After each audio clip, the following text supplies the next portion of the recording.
네, 비대위 체제 전환을 위한 상임 정국위를 앞둔 국민의힘 내홍 계속되고 있습니다. 당 상황에 대한 입장, 수습책 청년그룹에선 어떤 고민이 있는지 오늘은 국민의힘 박민영 청년 대변인 연결돼 있습니다. 안녕하세요. 안녕하세요. 예, 지금 상황이 비상 상황으로 규정을 해서 이렇게 비대위 체제로 간다고 하는데 비상 상황이었던 겁니까? 대변인 생각은 어떠세요? 좀 비상 상황이 아닐 수 있었는데 비상 상황이 된 측면이 있다라고 보여지고요. 근데 현 시점에서는 이 지지율 하락세로 보나 이 어떤 갈등의 증폭 양상으로 보나 저희가 좀 상황을 위중하게 판단할 필요는 있어 보입니다. 근데 사실은 어젠가요? 그젠가 조선일보 칼럼에서 네. 사태의 시작은 이 비상 상황인지 아닌지도 지금 잘 규정이 안 되고 있습니다만은 하여간 당 의총에서는 비상 상황이라고 했으니까 이 사태의 시작은 박민영 대변인이 내놓은 논평이라고 짐작한다. 네. 이게 나왔거든요. 네네.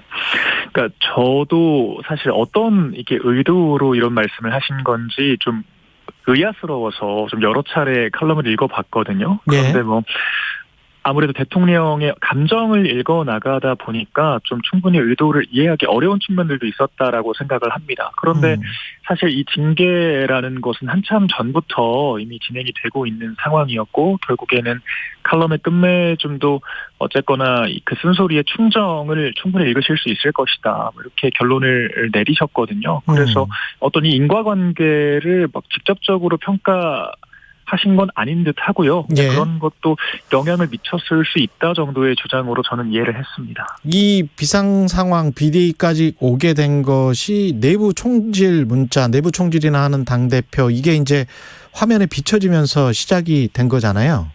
네. 그러면 이게 누구가 잘못을 한 겁니까? 저는 누구의 잘못으로 보기보다는 좀 양자의 감정을 다 우리가 살펴볼 수 있다라고 생각을 하는데요. 그러니까 지금 국민의힘이 어떤 산업화 세대와 2030 세대가 정권 교체란 하나의 목적으로 뭉쳐 있었지 않습니까?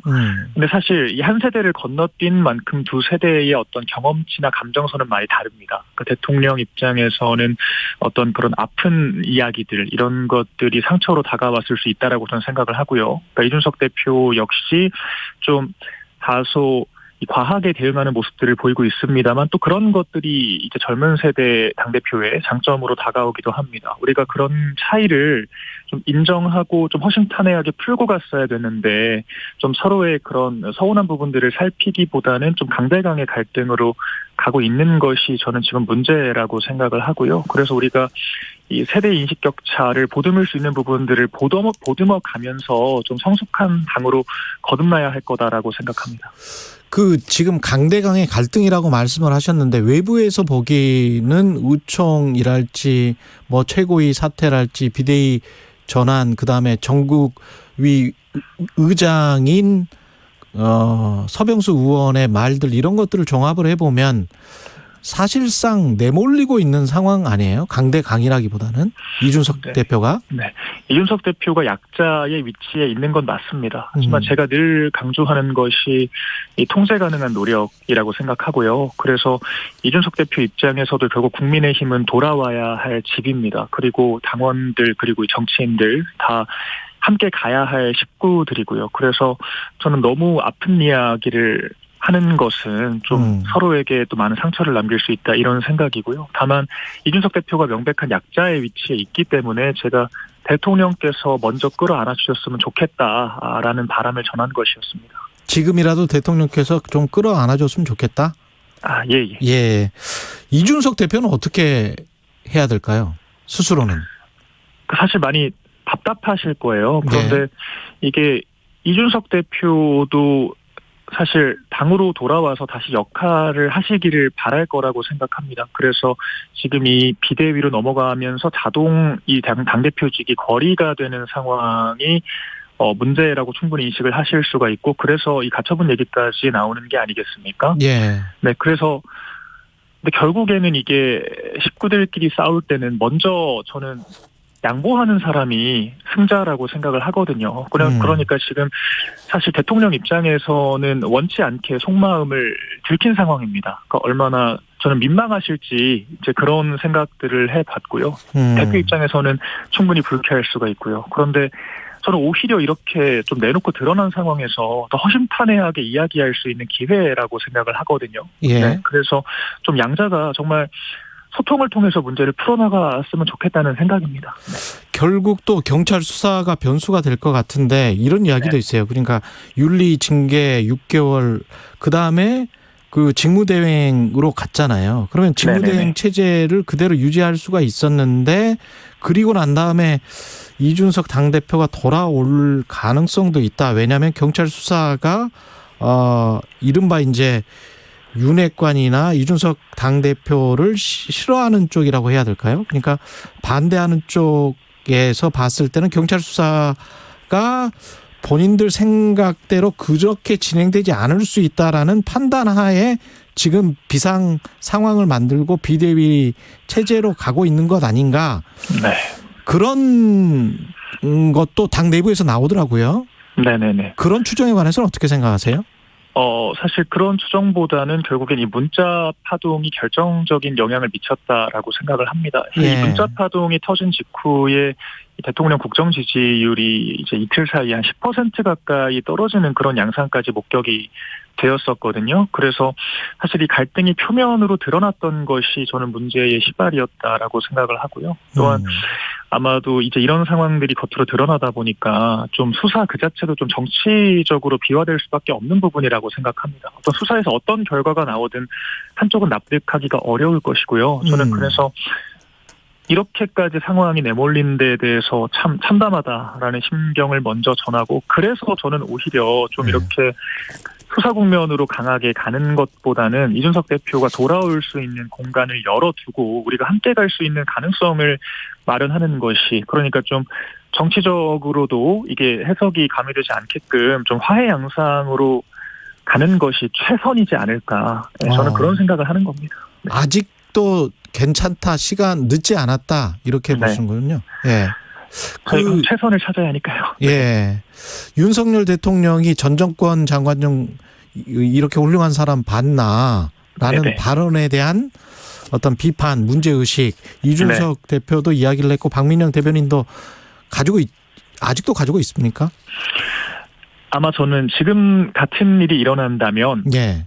아마 발언은 했을 것 같습니다. 그런데 아마 이런 고민은 할 것 같아요. 그러니까 식구들끼리도 잘못을 하면 저는 쓴소리를 하고 피드백을 해야 된다라고 생각을 합니다. 그런데 지금 상황은 그때와 많이 다르죠. 그러니까 그때는 어느 정도 이 쓴소리에 대한 어떤 방어 능력이 있었다라고 한다면 지금은 정말 사방에서 지금 정권이 문매를 맞고 있는 상황이거든요. 예. 그래서 저는 오히려 대통령이 힘이 있을 때 곁을 지키는 사람보다 이렇게 좀 방어하기 어려울 때 정말 좀 주변에서 지켜주고, 어쨌거나 우리가 5년 동안 함께 가야 될 정부이지 않습니까? 네.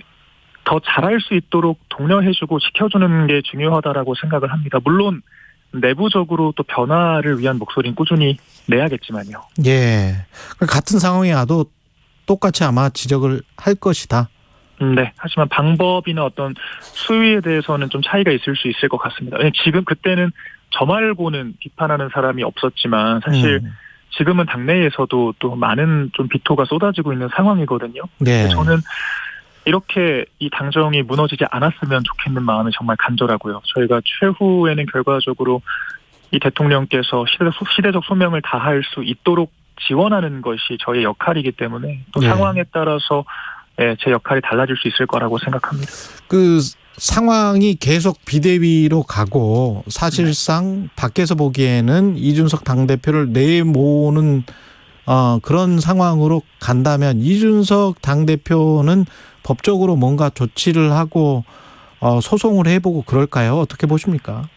그러니까 이게 아무래도 좀, 그래서 조혜진 하태경 의원이 지금 이야기를 꺼낸 것이 예. 그 비대위의 성격 자체가 이준석 대표가 돌아오는 걸 전제해야 된다라고 주장을 한 것이지 않습니까? 예. 그러니까 이런 경우에는 사실 문제가 덜할 수 있는데 이준석 대표가 자동으로 거리된다라고 했을 때는 어떤 정당하게 선출을 통해서 부여받은 그런 권리가 침해되는 거다라고 생각할 수가 있거든요. 그래서 예. 이에 대해서는 저는 뭐 가처분이 됐건 뭐가 됐건 적극적인 권리 구제 노력을 하는 게 당연하다라고 생각합니다. 지금 상황에서 조기 전당대회를 한다면 이준석 대표는 당권에 다시 도전할 수 있습니까?